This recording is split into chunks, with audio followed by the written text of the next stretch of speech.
Assessore, i parchi del Veneto si raccontano con un turismo nuovo, intelligente, cicloturismo. La Regione ha fatto un progetto importante in questo. Sì, abbiamo abbinato un po' quelle che sono le mie competenze legate al cicloturismo, alla creazione di percorsi turistici sul territorio, alla volontà di incentivare quelli che sono i nostri parchi regionali, che sono tanti, sono importanti e quindi abbiamo creato dei percorsi, delle schede turistiche all'interno in particolare di 3 parchi.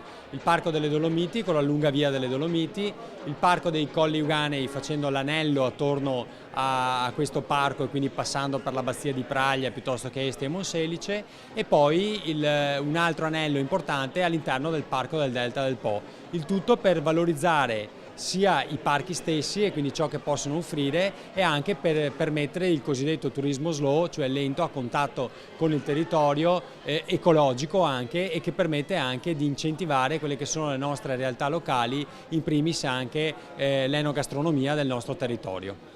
Un Veneto che ha molto da raccontare. I nostri parchi rappresentano un territorio meraviglioso dai contenuti naturalistici di primissimo livello. Pensiamo al Parco delle Dolomiti, al Parco dei Monti della Lessigna, il Parco del Sile, il Parco dei Colli Euganei, il Parco del Delta del Po. Ambienti diversissimi con delle potenzialità enormi in termini di promozione del territorio.